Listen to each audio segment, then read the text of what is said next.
Amazon and all the companies that now move commodities require robots to put things in and out of bins. And it takes a reasonable amount of computing power to do such a thing, and it relies heavily on stereo vision. So, many of the breakthroughs which are coming down the road are going to affect recorded imagery in amazing ways.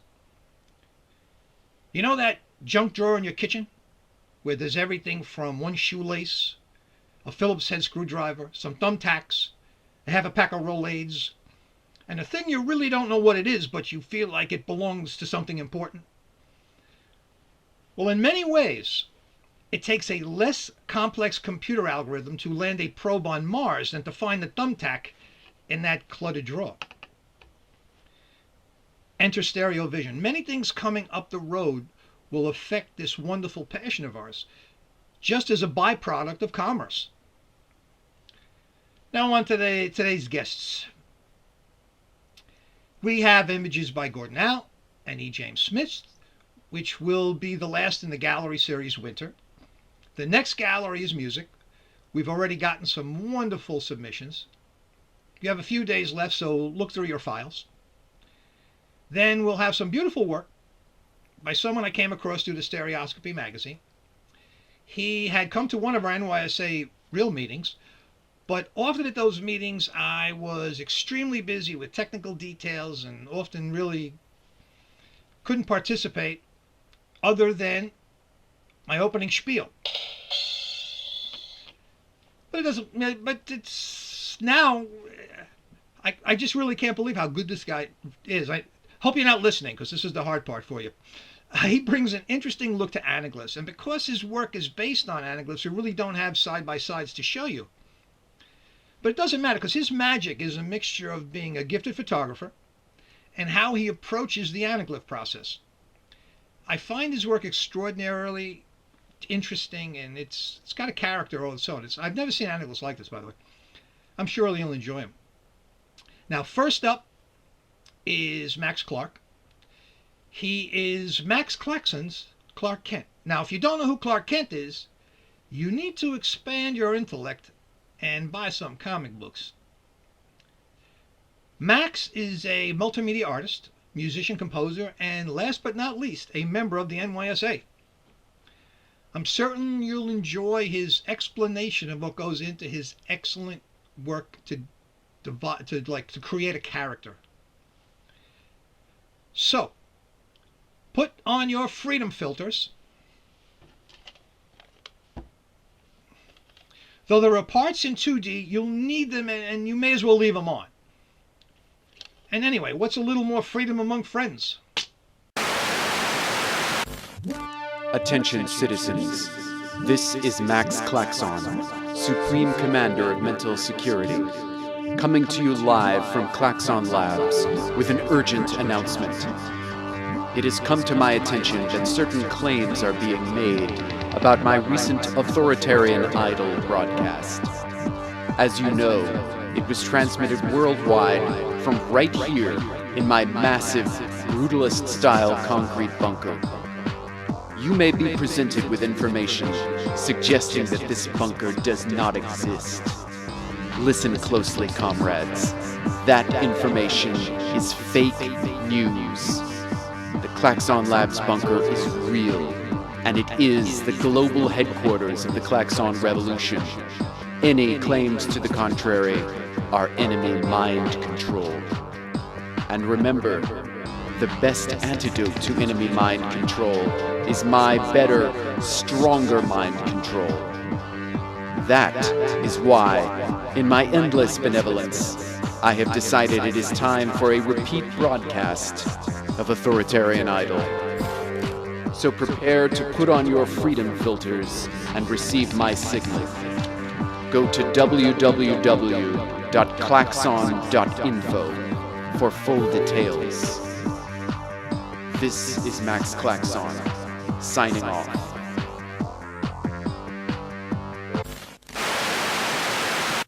Max Klaxon has presented an Authoritarian Idol show during every presidential election year since 2008. Until 2020, these shows were always presented live with video projections. In 2016, for the first time, the video projections were in 3D. As I was planning the 2020 edition of Authoritarian Idol, it became clear that live shows weren't going to be possible. But participating in the NYSA's 3D Zoom broadcasts made it clear to me that an online show in 3D was doable. I've worked extensively with green screen in 3D, so I liked the idea of shooting in front of a green screen and compositing in a 3D background. But combining a virtual 3D background with real 3D footage can be tricky. I noticed that many people joining the NYSA's Zoom events were using Anaglyph 3D virtual backgrounds, even though they themselves were appearing in 2D. Interestingly, the overall impression was still three-dimensional. This got me thinking that maybe I could simplify my production by shooting Max Klaxon's performance in 2D while adding a 3D background to create an overall 3D effect. In the end, it worked out even better than I'd hoped it would. Here's a look at how I did it. This is the original performance footage shot with a single 2D camera in front of a green screen. I keyed out the green screen and added in a background image of a concrete wall with a large blank window in the middle where I planned to add additional video images, the stuff that I would normally project onto a screen during an in-person show. Because the green screen wasn't very wide, I had to just cut away the sides of the original video image to reveal all of the virtual background. As I did this, I was creating both a left and right version of the edit. I displaced Max Klaxon slightly left and right to push him a little bit back behind the screen, and I displaced the flat virtual background further left and right to push it further back behind him. Here are the left and right versions composited into Anaglyph 3D. But there were some issues. I didn't really like seeing all of the wires and cables hanging down below the equipment stand, and because I hadn't lit my green screen sufficiently near the bottom, the keying wasn't quite adequate down there. I decided I needed to add some kind of foreground material to cover all this stuff up. I was able to cover the cables with this virtual concrete wall right in front of the equipment stand. I gave it negative parallax so it actually sticks out slightly in front of the screen, putting it well in front of Max Klaxon and the virtual background.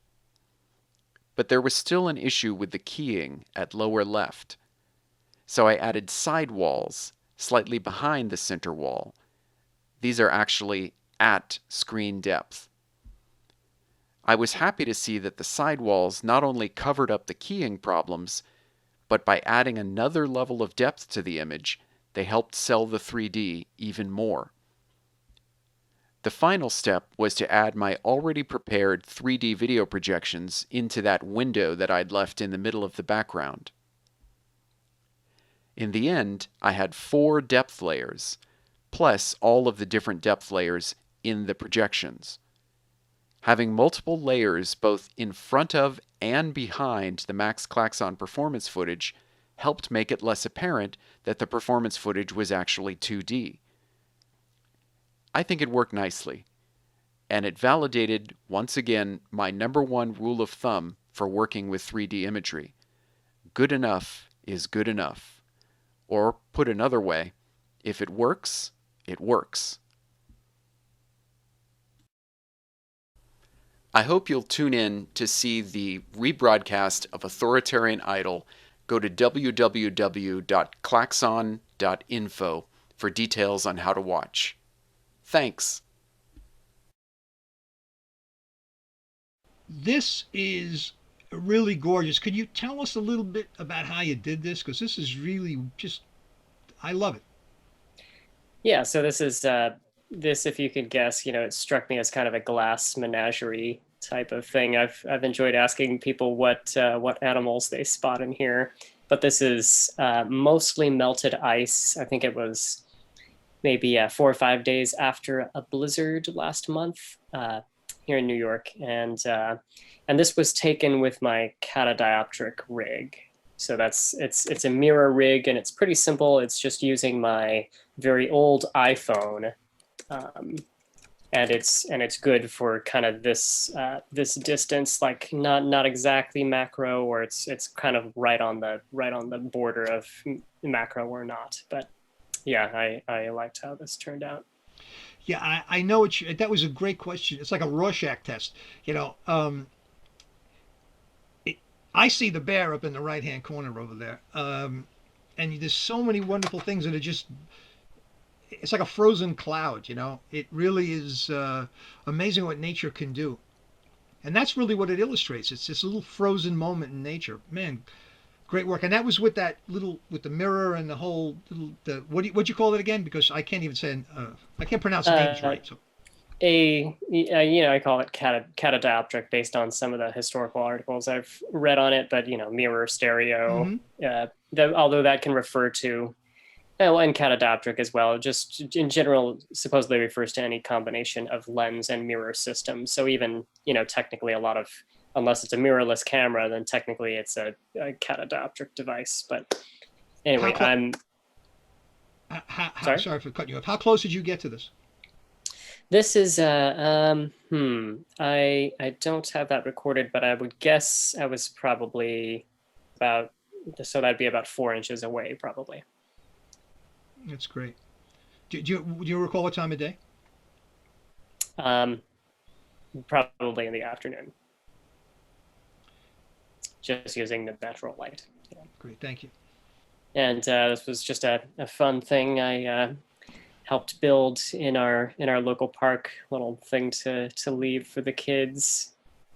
And of course, probably many of you can tell I enjoyed the Calvin and Hobbes comics when I was young.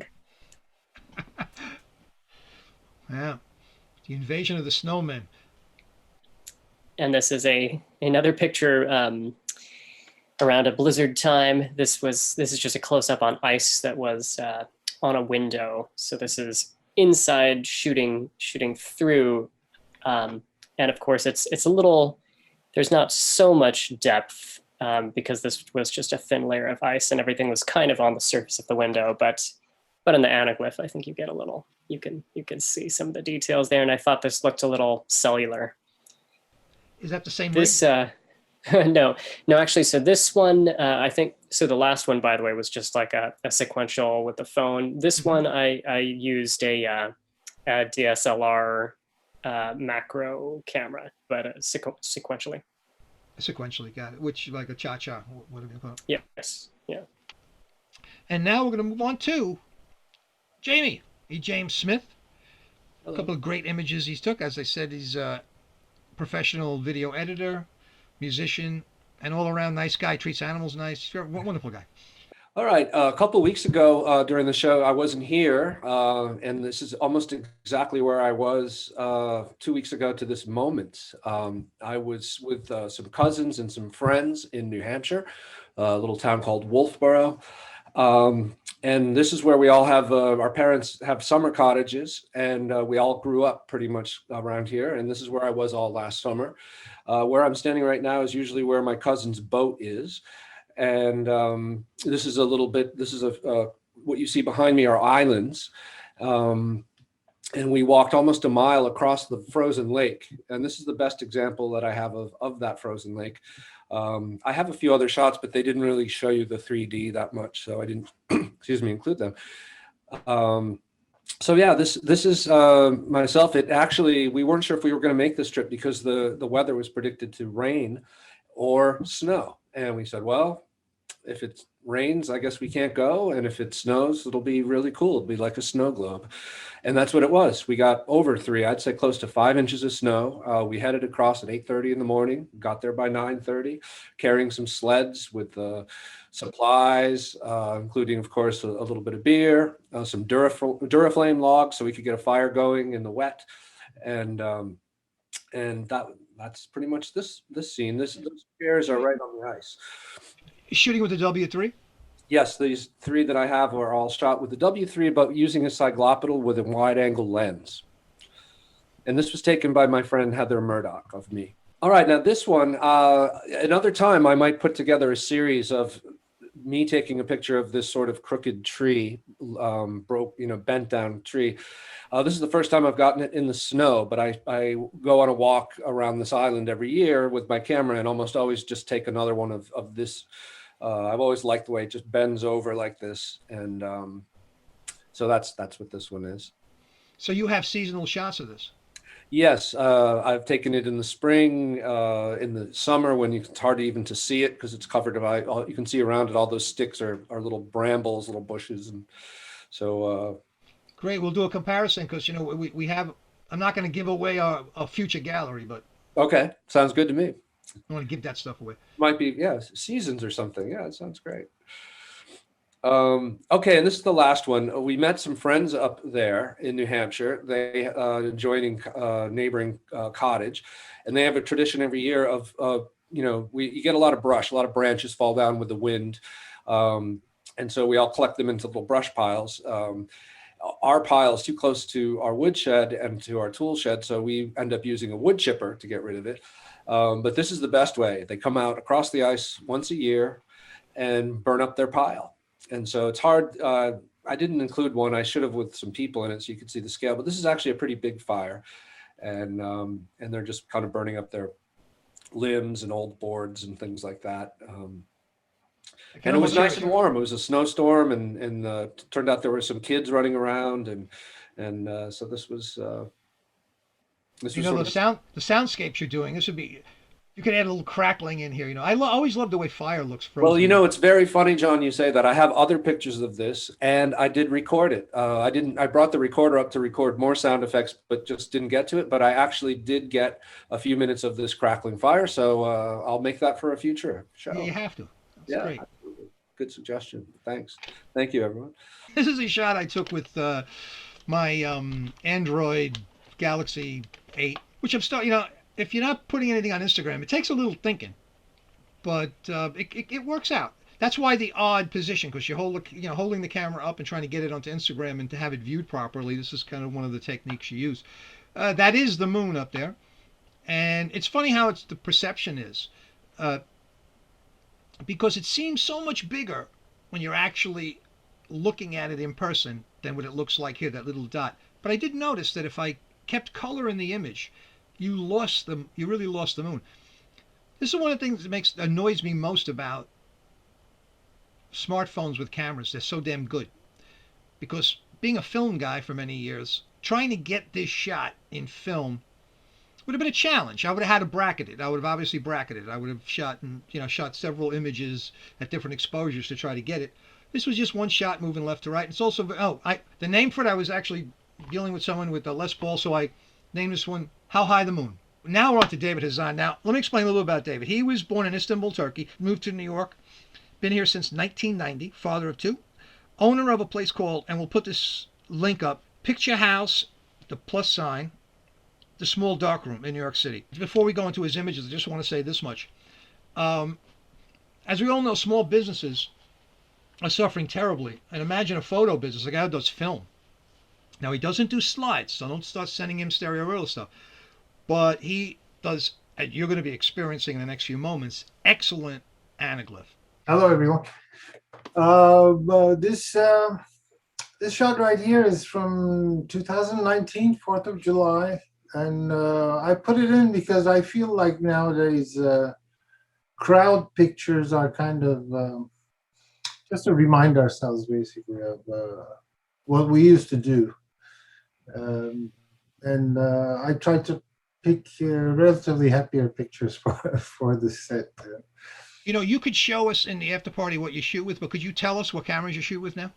I have a pair of Sony RX1 cameras, first generation. They're like 24 megapixel full sensor cameras with 35 millimeter lens. They're quite wide apart. It's like 14 centimeters almost.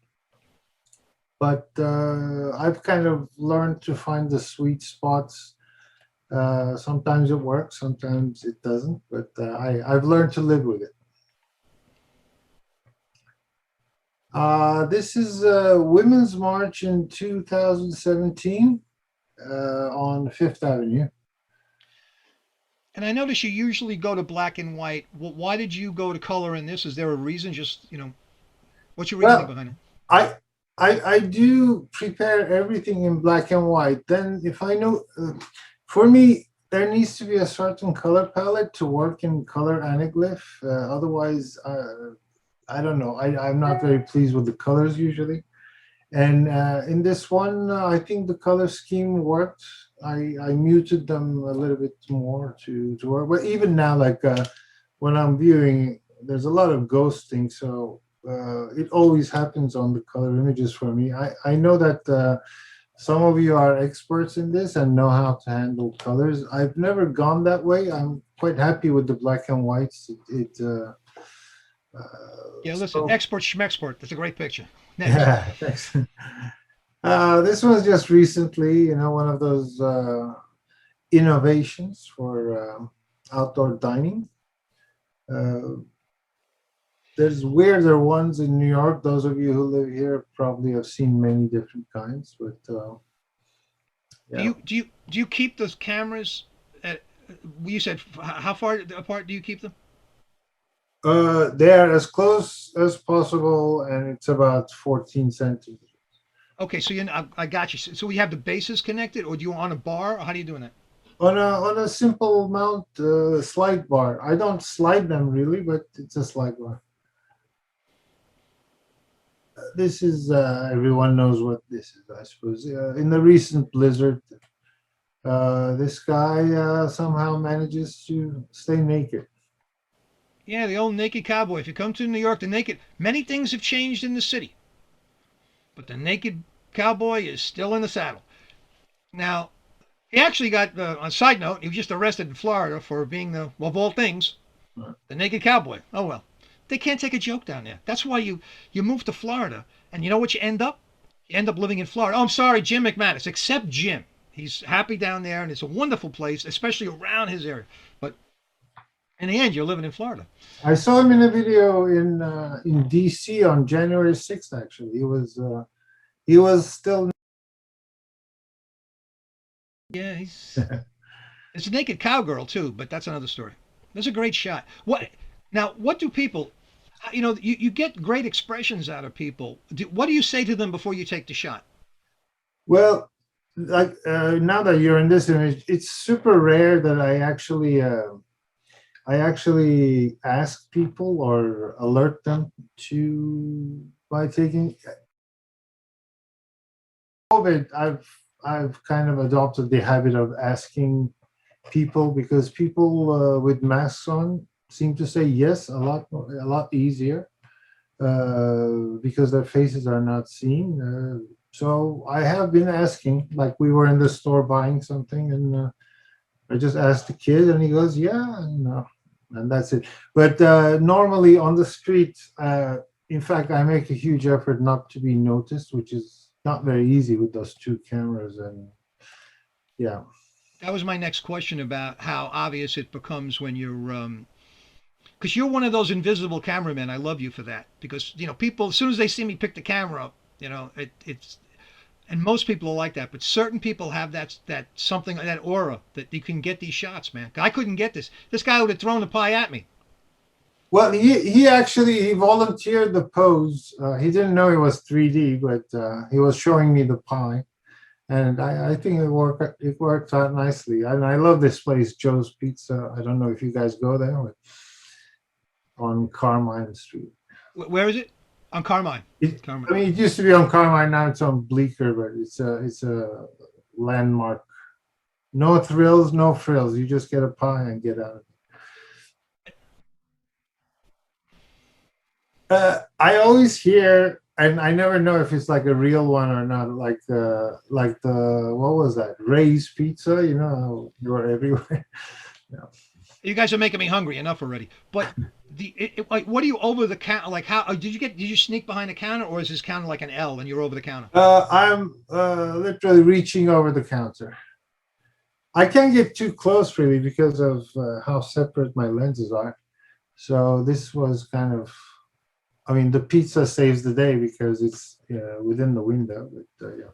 And then just one last question: are you taking a series of shots, or you just click one out? I click one out. In fact, this guy put on a show for me, tossing the pizza up in the air like at least 8 times, and I missed all 8 of them. That's the thing about digital cameras, man. You know that that click, no matter how clicked it is, it's a little behind. That's when I wish for a sync, but I don't have one.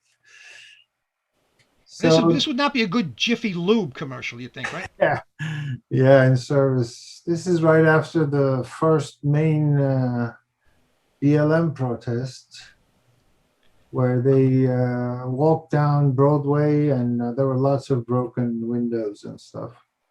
Now, what was that guy? Sorry, go ahead. Okay, the guy in the back, was he? Look, the chick that's kind of like looks like she's about to sit down. What was he trying to line her up for a shot or something? Or what was going on? These are all individuals. Everybody was taking pictures of it, and as dramatic as it looks, this car is actually one of those dinky little. I don't know what they call them. Like, it's not a proper police car. It's one of those small.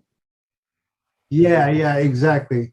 At this angle, it looks like it could be a proper car. It does. It looks like a regular. You know, that's funny because that's what I thought it was. Right? It's one of those little like funk. Yeah. Wow. Little telephone booth, basically like an elaborate telephone booth. Interesting. Yeah. But you really nailed it, man. You know, there's so much action in that shot. If I was teaching photography, there's so much. Your eye is pulled into so many directions automatically. So that and then you throw the 3D on and you nail it all the way. But there's so much stuff happening that your eyes traveling all over the place. It's a great shot, Dave. Thanks. This was a COVID walk with a friend over Manhattan Bridge. The streets were absolutely empty, and he gave me the shot. I got lucky with that split moment when he's suspended in the air. Is it Williamsburg Bridge? What bridge is this? This is over Manhattan Bridge. Which one? The Manhattan Bridge. Oh, it's a Manhattan Bridge. North Bridge. walkway, yeah, the north side walkway. North side of Manhattan Bridge. Yeah. Now, how did you get? Now, okay. Just please set this one up for me. Okay, so the guy's on the bike, obviously, or is that his bicycle to the right? Oh, we were both on our bikes. Yes. Okay. So when does he start jumping like this? Now, please. Okay, we stopped. He's a videographer, so he was shooting stuff as well.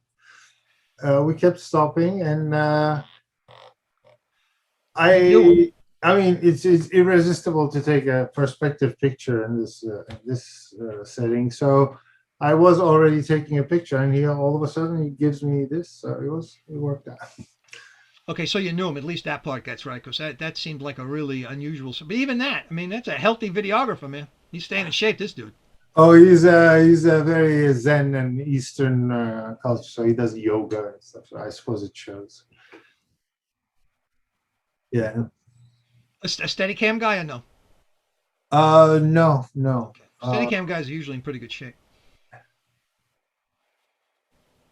This one's a little soft, and obviously it was a tricky shot, but it worked out nicely. I thought with finger sync, I was very happy to see all the drops were kind of synced, and it's in Chelsea on a very, very rainy night. I shot it from under an awning, so.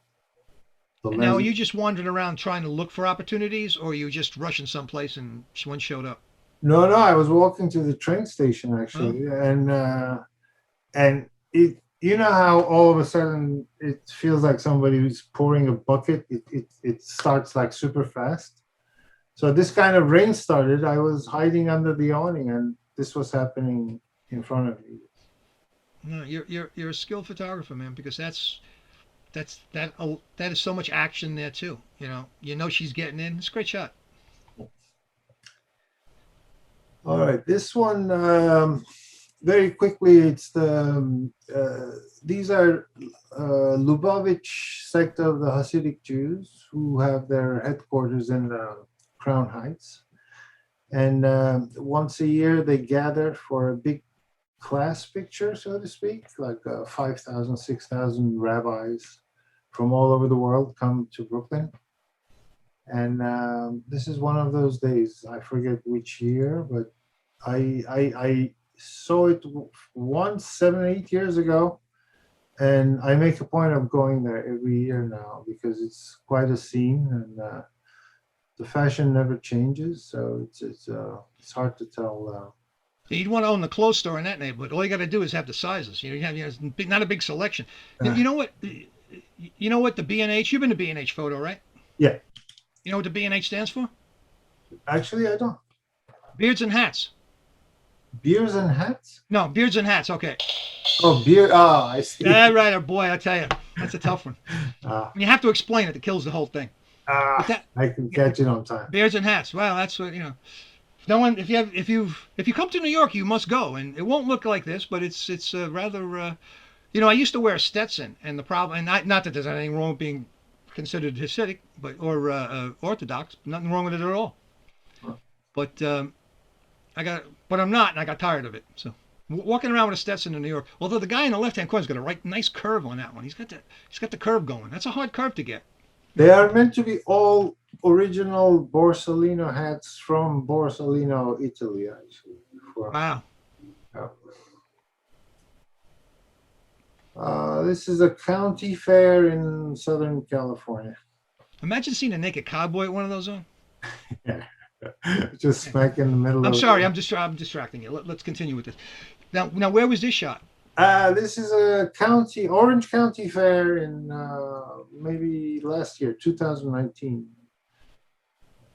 I don't have much to say about it. It's just there was layers and layers of stuff, so it worked out nicely.